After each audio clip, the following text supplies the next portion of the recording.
parler d'un livre qui s'appelle « Cultivons le jeu démocratique pour une immunité collective » de Laurent Escure. En effet, Emmanuel, Laurent Escure a beau être syndicaliste, il ne se préoccupe pas que de démocratie sociale. Le secrétaire général de l'UNSA, puisqu'il s'agit de lui, l'Union nationale des syndicats autonomes, propose dans ce livre d'entretien une vaste réflexion sur la démocratie en général, dont il pointe l'affaissement. Et comme il en appelle régulièrement à l'insurrection des bonnes idées, il s'efforce d'en émettre un certain nombre ici. À titre d'exemple, il suggère que soient filmées et retransmises les négociations sociales, comme le sont certaines séquences parlementaires.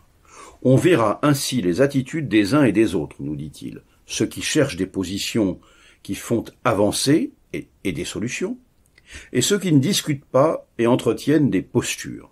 Laurent Escure n'est en effet pas de ceux qui conçoivent le syndicalisme comme a priori contestataire, dans des conduites où, dit-il, la paresse intellectuelle est compensée par les décibels, regrettant que les personnes qui ont le goût du compromis ne soient pas majoritaires dans l'espace du dialogue social. Fin de citation.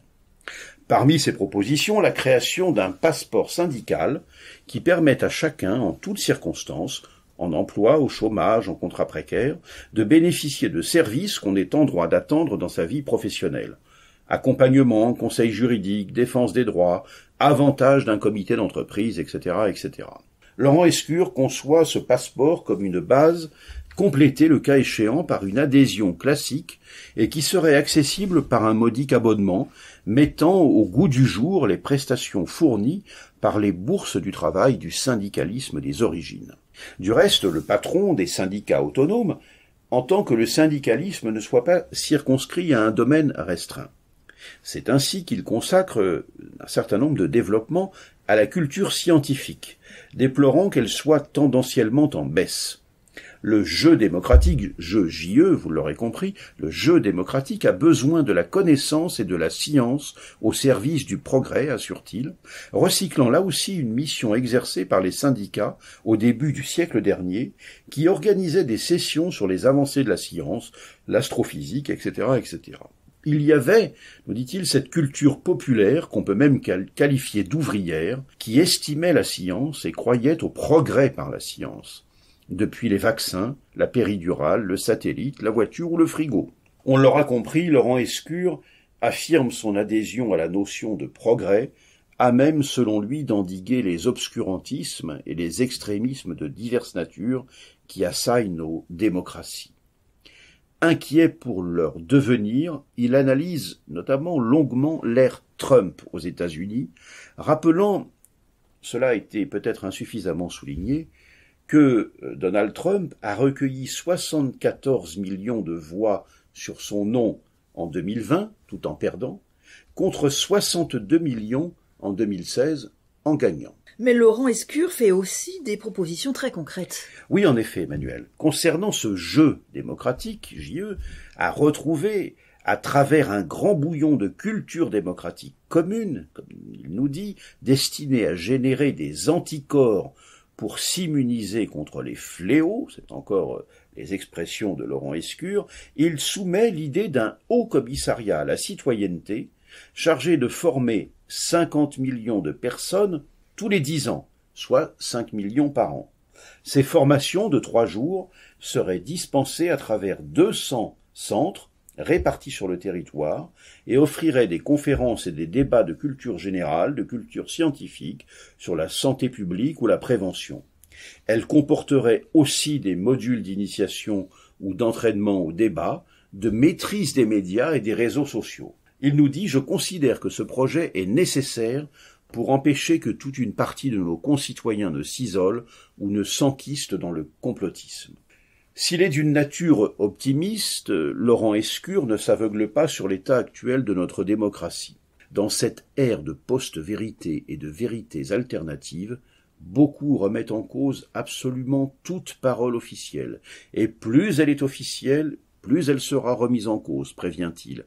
Inquiet aussi de ce qu'il nomme l'impuissance publique ou la crise de l'efficacité qui mine la confiance des citoyens dans la démocratie.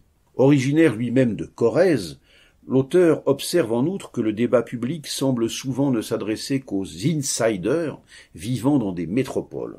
Les autres, ceux de cette France dite périphérique, il nous dit « Je n'ai pas besoin de me forcer pour penser à eux, je les connais ». Laurent Escure alerte encore. Nous sommes face à des fléaux qui se nomment populisme, autoritarisme, islamofascisme, racisme, etc. Sans la considérer comme un remède à tout, ce qui serait assurément un mauvais service à lui rendre, l'auteur revendique son attachement à la laïcité et dénonce ceux qui, pour stigmatiser ses partisans, les affublent de l'épithète de laïcards, comme le faisait la seule extrême droite au siècle dernier.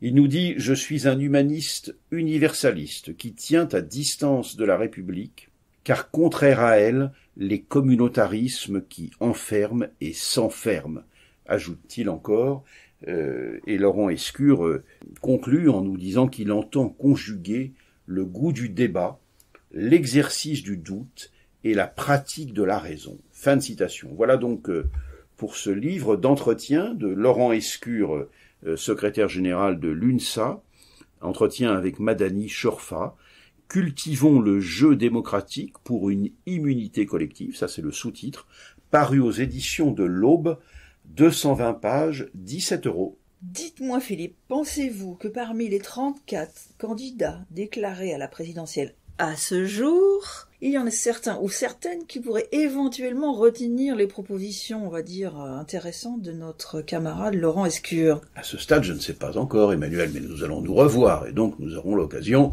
de pointer, en effet, ces questions. Espérons-le, il y a vraiment des choses très intéressantes dans ce que dit, en tout cas dans ce qu'écrit Laurent Escure. J'ajoute aussi, puisqu'à un moment donné de votre chronique, vous le citez lorsqu'il dit qu'il déplore que le débat public ne semble souvent ne s'adresser qu'aux insiders vivant dans les métropoles, que notre magazine UFAL Info consacré au logement est en ce moment disponible, et justement il évoque ces problématiques d'insiders, d'outsiders avec le logement social et tout ce qui est afférent. Merci pour cette chronique Philippe, et je vous retrouve la semaine prochaine. À la semaine prochaine Emmanuel.